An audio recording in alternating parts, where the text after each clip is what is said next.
Hello and welcome to this week's episode of the How to Film Weddings podcast. My name is Nick Miller and I am joined by my best good buddy, as always, Mr. John Bunn. John Bunn, how are you in your Christmas decor that you have going on over there? I'm doing great. It's the happiest season of the year, Christmas time, holiday season. Last week, we talked about how much Thanksgiving stuff we ate. Now it's moving into the Christmas season. A lot of great things going on over in the How to Film Weddings world as always. But I'm doing really well. I got a lot of big things coming up. And Nick, one of those things that we're doing this year, a fun new little thing that we're doing is we are creating a survey, which sounds like, ooh, a survey. Yeah. But we have things to entice you. We're doing a survey because we want to know who you are listening to this, where you're from, how long you've been doing weddings, all that good stuff. So we can serve you better content, so we can make sure that we are creating podcasts that you want to hear about. It's a very simple survey. It's over at howtofilmweddings.com/survey.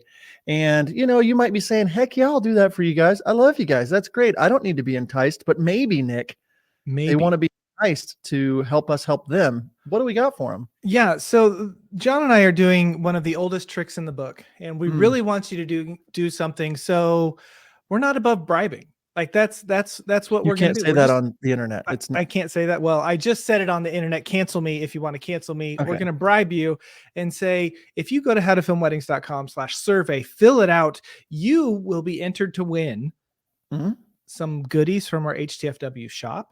Maybe some other things that we're going to announce. But the big thing that we are giving away is a Sony FX30. Or if you're a shooter of something that's not Sony, we'll give you a gift card equivalent of the purchase price of a Sony FX30. So you fill out that survey, you will be entered to win that, and we will hook you up with more information later as all this comes about.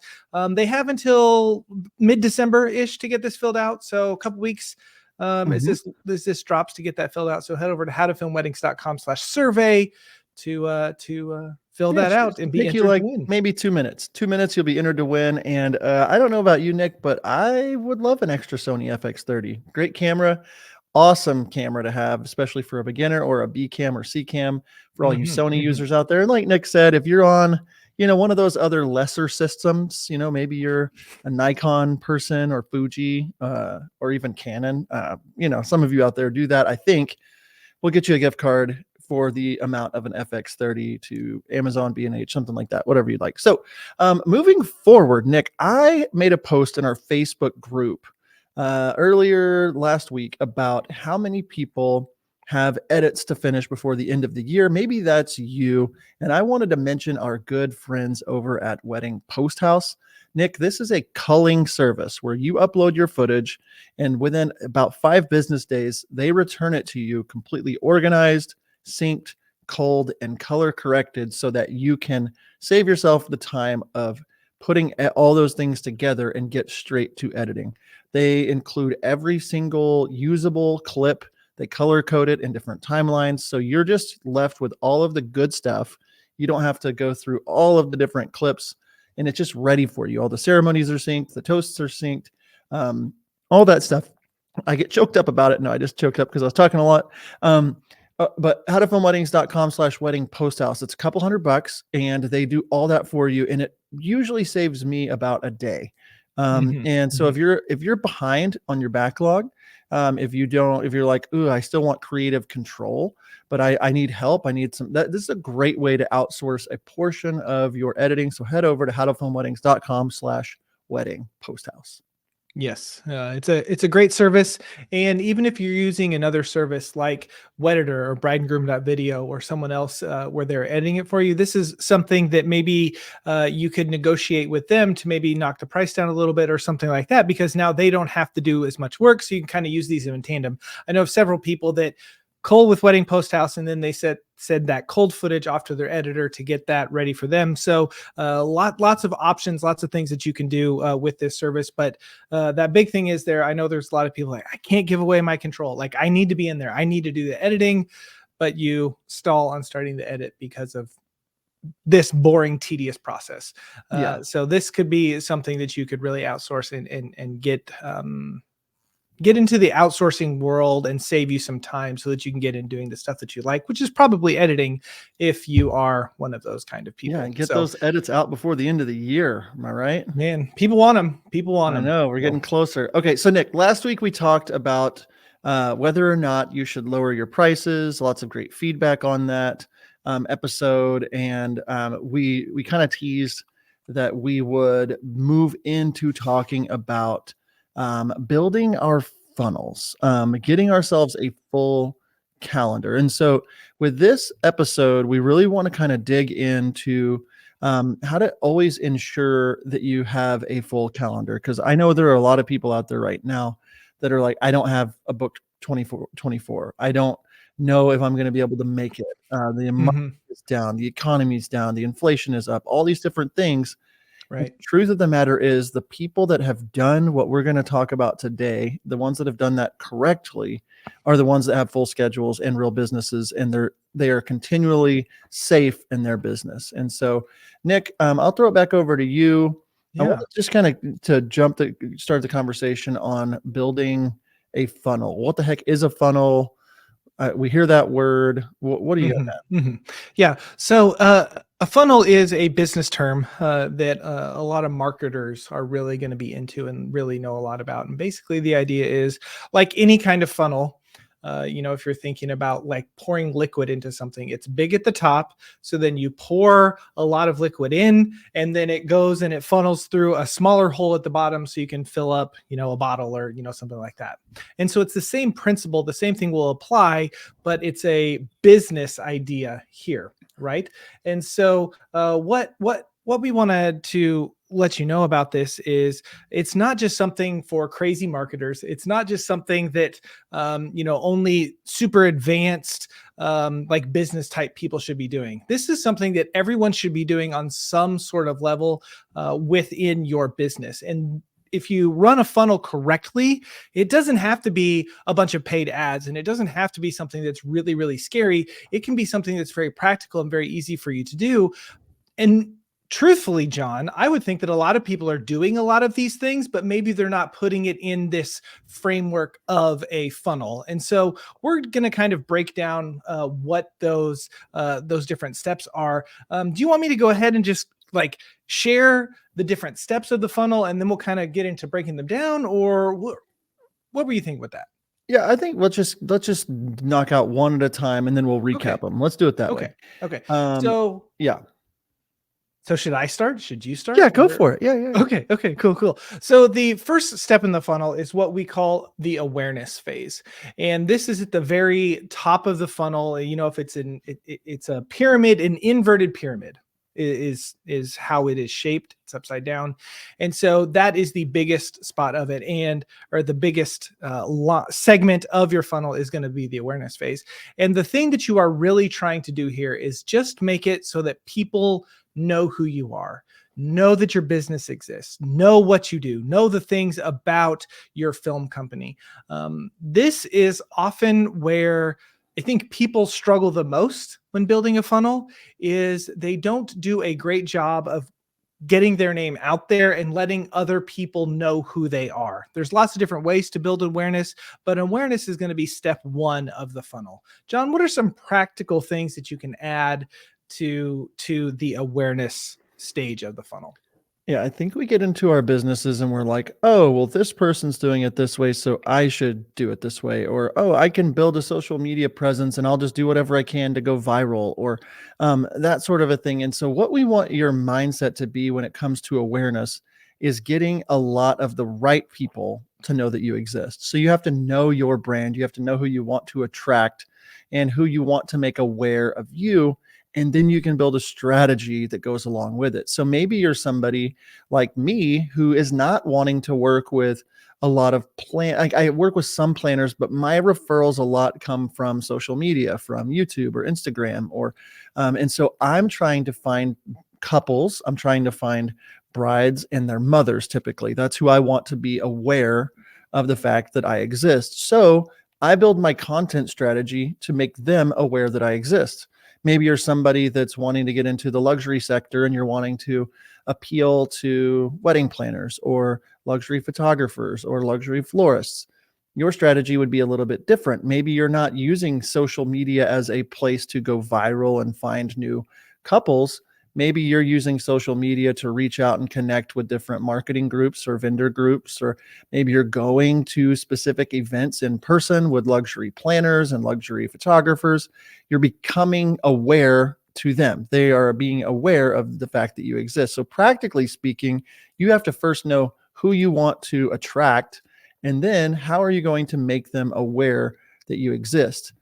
Nick, when I'm thinking about awareness as well, a lot of people think, I just want to go viral. I just want to go viral on Instagram. What do you have to say to somebody that is a little like confused and burned out a little with their social media, trying to figure out how to do this thing? So, going viral can do amazing things for your business. Like we don't want to sit here and say that going viral is stupid and you shouldn't try to do it and you shouldn't hope to happen. Like it can do some really big and some really amazing things for your business. You can legitimizes you as a it legitimizes you as a business owner whenever that number goes up, next to your name, especially on Instagram or YouTube or something like that. But the issue that happens whenever you just go viral is that you end up with a lot of people that are aware of you that don't care about what you are doing. We have talked with several of our friends in the wedding filmmaking space that have gone viral for various reasons. And they're like, yeah, I have over 10,000 followers. I have over 20,000 followers now. But it's a majority of those people aren't engaged couples that want to get married because of the viral nature of their videos, because it was funny or it was emotional or something, and they blew up. And so in talking with those people and experiencing that a little bit myself, I would much rather have a smaller number of people that know who I am, that want to hire me, rather than a massive, massive number next to my name of people that don't care at all about the wedding work I do, the films that I put together, that stuff. So again, going viral can be a good tool, but if that's your end goal, then I think you're missing the point in being a wedding filmmaking business owner. Mm-hmm. If you're just a content creator that's creating funny content or something like that, that's a different story. But for what we do, going viral shouldn't be the end all goal.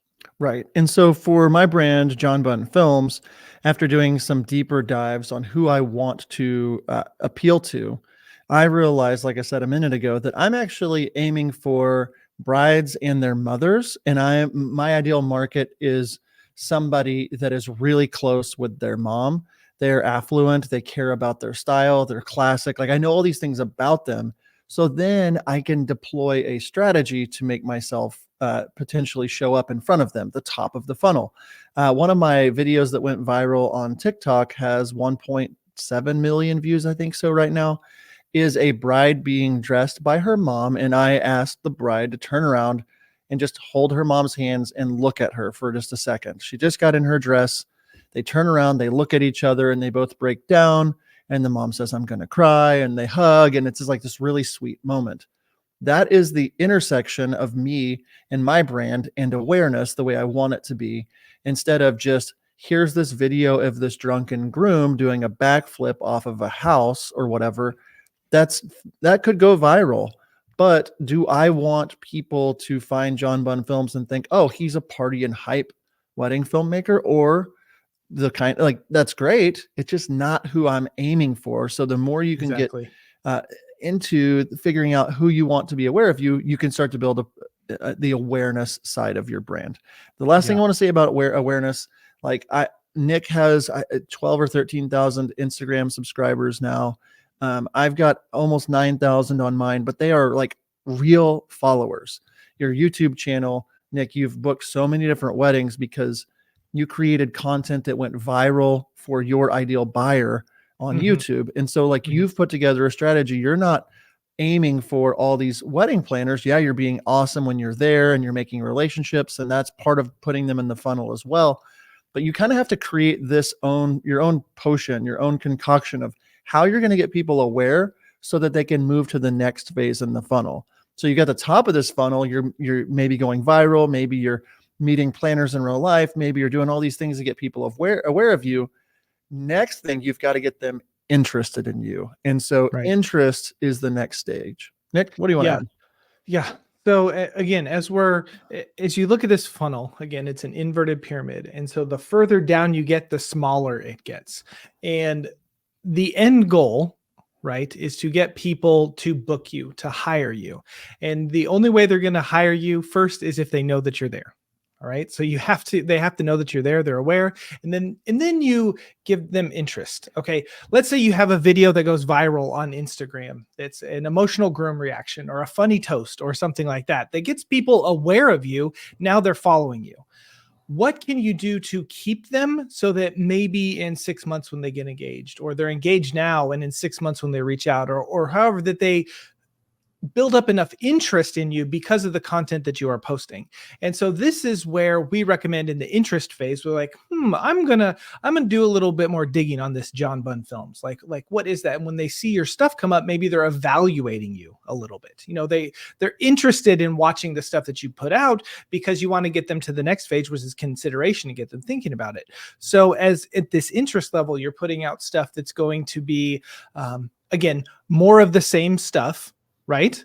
Where that got them to follow you in the first place. Or maybe you're going a little bit deeper, right? Where you're giving them content on, me as a destination wedding videographer, I can give some tips on planning a destination wedding. Here, these places that we've been in Colorado, some of our favorite places in Colorado, check them out here. And then, I can DM them something if they, comment a certain word, so we're putting out content that gets them interested even more. And we want them to go down because ultimately we want them to have to give us their email address, so that they can comment us on DM or something, so that we're showing up to them even more. What do you have to add to that? Yeah. And so in that scenario where like I created a viral video of a mom and her daughter, I get a lot of new followers because of that. And yeah, when I keep serving them more things, emotional family moments at luxurious weddings, more of them are going to follow, more of them. And I'm always putting people in the top of that funnel and always working them down towards purchasing with me. You mentioned it, like, so we're getting them interested. We're warming them up. And that's a marketing term. You're warming them up, getting them excited that you exist. Maybe they're not ready to book a wedding videographer. And maybe they only follow you and they're aware of you and that's it. And maybe they stay there for years until they have a cousin or a friend that's engaged that they've been following you and they want to share, John Bunn films with them. You always just are continually putting people in the top and giving them a next step. And like Nick said, you have to, like, you when you give them a next step, less people are going to say yes to that next step. Exactly. And there are companies like ManyChat, which we use, which we recommend, where you can have them comment a word and it'll automatically DM them a link.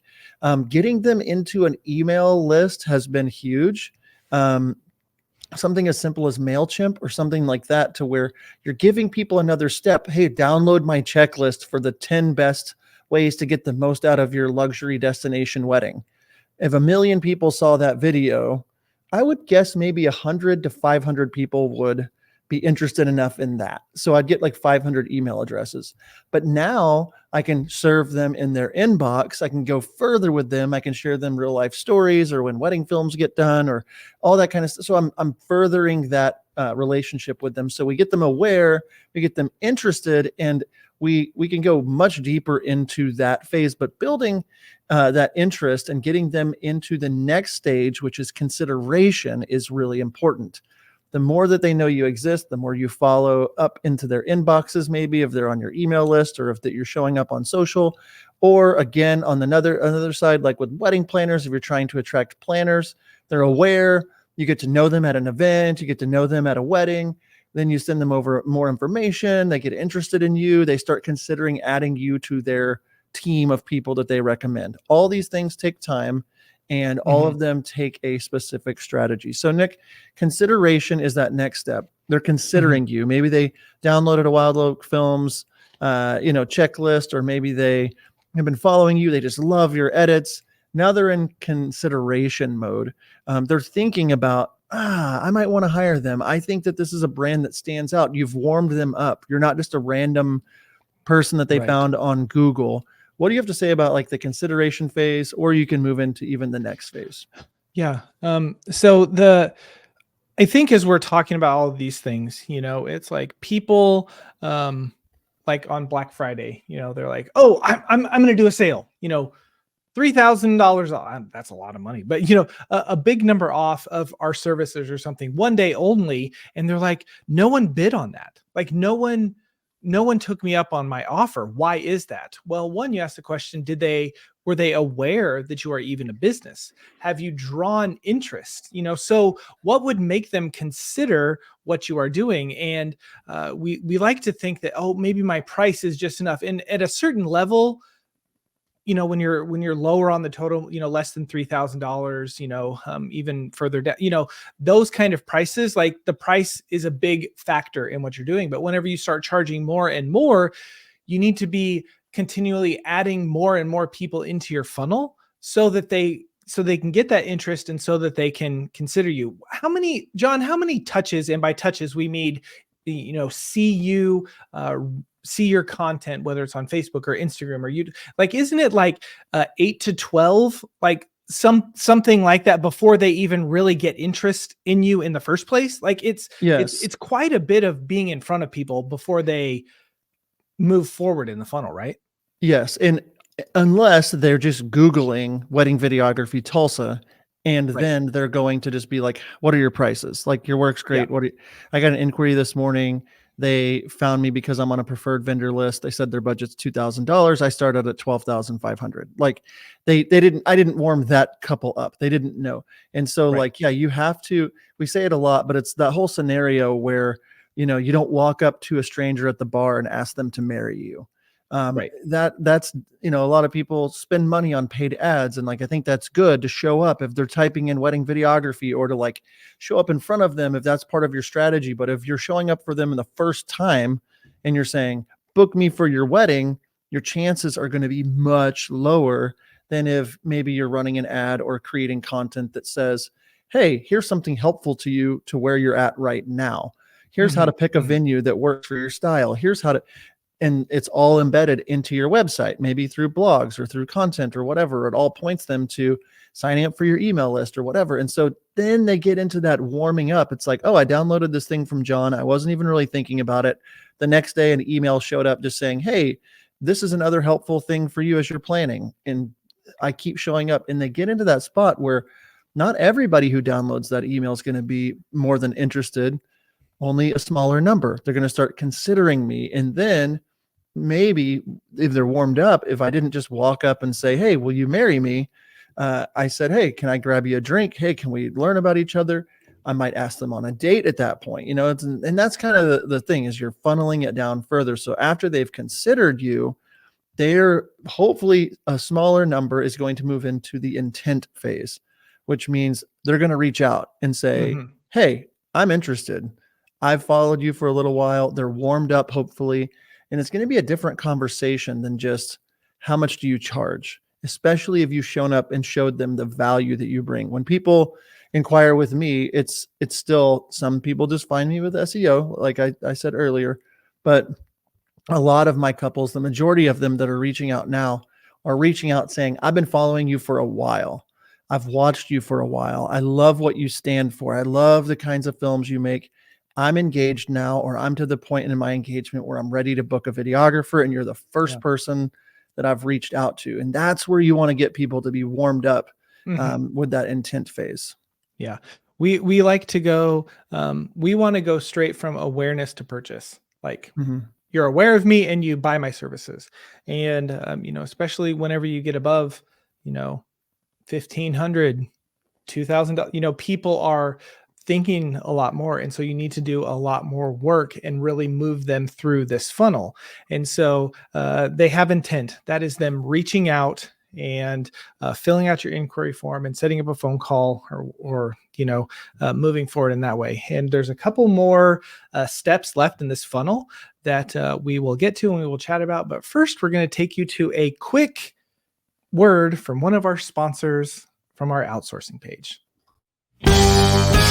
If you are like most wedding filmmakers, you are constantly fighting against being completely overwhelmed from your backlog. We get it, and that is why we are so excited to bring you howtofilmweddings.com/outsourcing, a brand new place for you to find some of the best editors on the planet to help you get out from under the weight of your backlog. And the best part is we have personally vetted these companies to ensure that you aren't wasting your time finding editors. Whether you are looking for full-blown editors like Wedditor or brideandgroom.video, or if you're just needing someone to cull your films like Wedding Post House, we have a solution for you. So head over to howtofilmweddings.com/outsourcing to check out our curated list of outsourcing experts today. That's howtofilmweddings.com/outsourcing.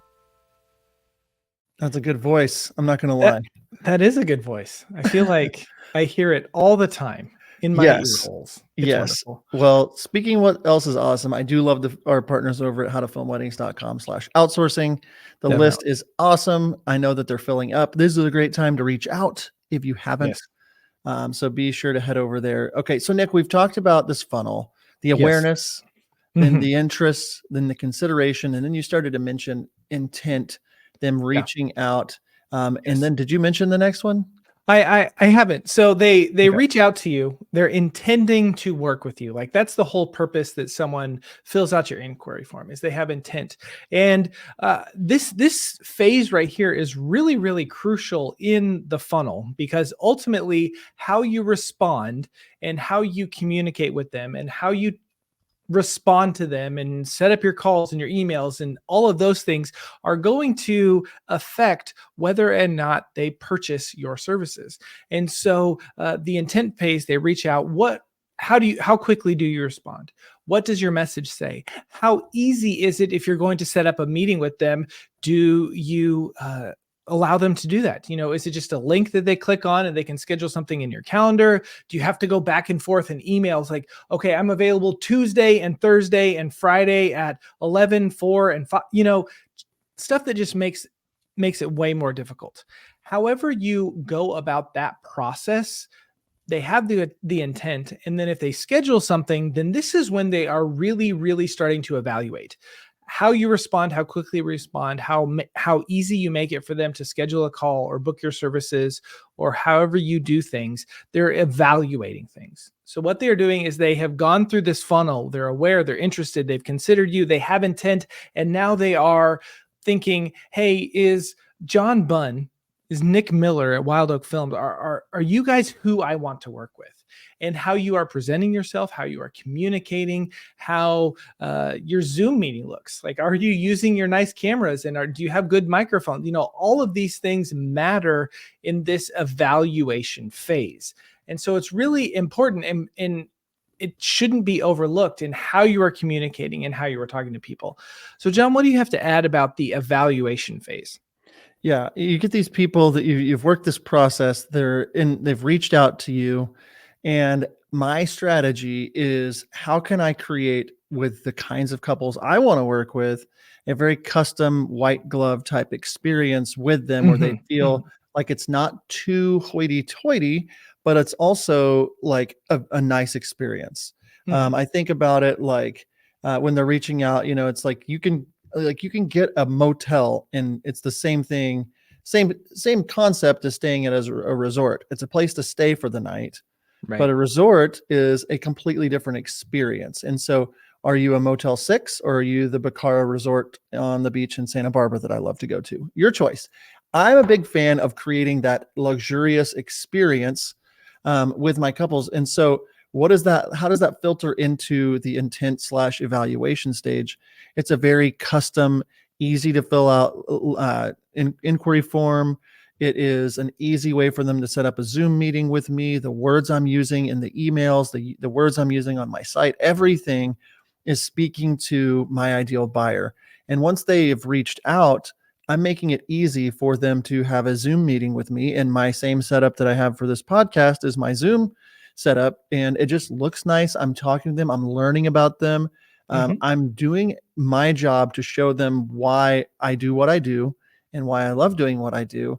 and hearing what they want for their wedding film so that I can then send them over a custom proposal after the Yes. wedding or after the Zoom call, so they can see a very white glove experience, a custom proposal that talks all about what I heard during their meeting. It's a custom proposal just for what they're looking at. It's got prices and everything, and it gives them a chance to evaluate what it is that we talked about, whether or not I can solve their problems, so that they can make a decision on whether or not they want to purchase. If you think about this whole system, all the time in your business, you should be doing things that keep people aware that you exist, top of Mhm. funnel. And you should be giving them next steps to help them get interested, and next steps to help them to consider you, and next steps to have them reach out and intent, evaluate you, and then purchase from you. People will fall off on every single one of these things. Not Yes. everybody that evaluates or has a meeting with you is going to book you. And then if you get them to purchase, you can, like, the cool part about this is that when you get them to purchase, if you do your job correctly, you're creating somebody that helps you make other people aware that you exist. Uh, Mhm. Whether that's the couple that you worked with, whether it's the planners, whether it's the photographer, if you do your job over and over again, you're going to get more and more happy clients, which cause more and more qualified leads to reach the top of your funnel with being aware that you exist. And it's this cycle that we go deep into in lots of different areas of our brand, but that is the thing that is going to keep your calendar full as a wedding filmmaker. If you're not putting new people into the top of your funnel, in about a Yep. year from now, you're going to be out of leads. Yeah. One thing I want to talk about the purchasing thing is make it easy for people to purchase your services. I know we live in a world where credit card fees are a thing, processing fees are a thing. And so people like, how can I save that 2% on processing fees?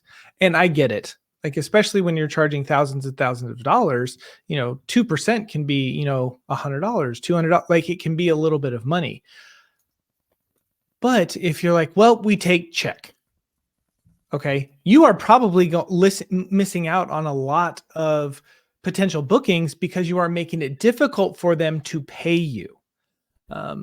Figure out ways, think about ways that you can make that purchasing process very, very easy.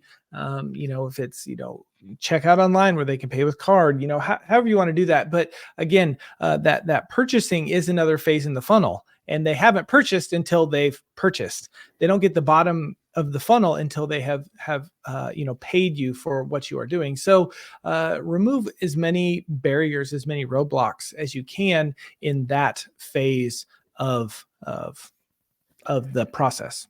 So. Yeah. And I think about people that I know that, like, I do think there's more than just two different lanes you can go in, but I think about friends Mhm. of ours that are like Low Rev Films.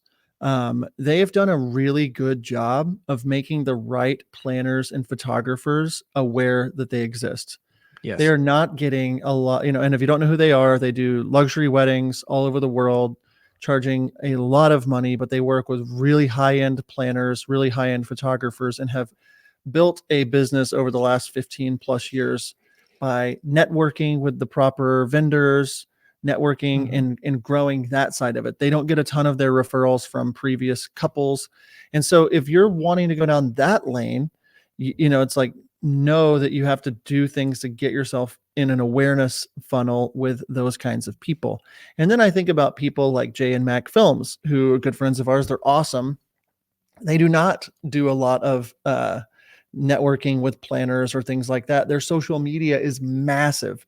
100,000 plus Instagram followers, nearing 1 million on TikTok. I think so. Just like so many people, they've done a great job of just showing up in front of their audience again and Mhm. again with new content, knowing what trends are happening, knowing I'm watching, little films that they're doing right now for their Instagram, little reels, little TikTok videos, creating that awareness. And if you watch their videos, it's a huge, exciting thing for the right audience, and then a turnoff for the wrong audience. And they're Absolutely. attracting and repelling and getting people interested.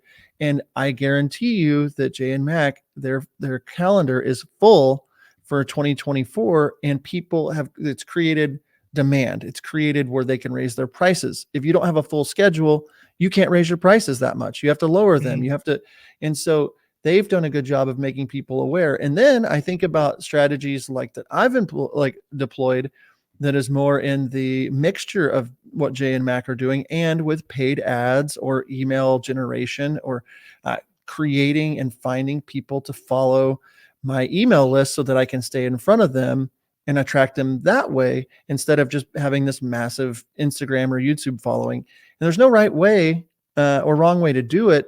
You just have to Mhm. be aware that whether you like it or not, you have a funnel for your business and you're either doing a good job creating top of funnel leads or you're not. And so if you're out of leads for or out of bookings for 2024 or low on them, the unfortunate truth is you could do a flash sale to just like get some money.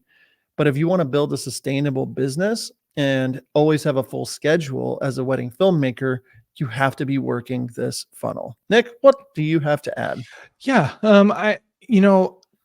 Whether or not you are thinking about it or not, a lot of you again probably do have some sort of funnel. Maybe you're doing these things, and maybe it's just I'm kind of posting on Instagram here, I'm posting on Instagram there, or I'm doing this here and you kind of have a funnel. And so the idea here is to create awareness for your brand, and then continue to walk people down your funnel with everything that you do. You want them to know who you are, be aware. You want to get that interest from them. They present yourself in a way that makes them say, yes, I want to work with you. And then they move into that consideration phase. We're like, what would it look like to have John Bunn at my wedding? I think, I'm reading his blogs and I'm seeing the work, I think I'm going to reach out. And then they haven't that intent to work with you. Then you communicate with them. They're evaluating, is this a right fit? Is this not a right fit? Is the money worth it? It is not worth it. And then they go in and they purchase. And so everything that you do should be filtering through this funnel. And again, most of it probably is you're just not being intentional about it.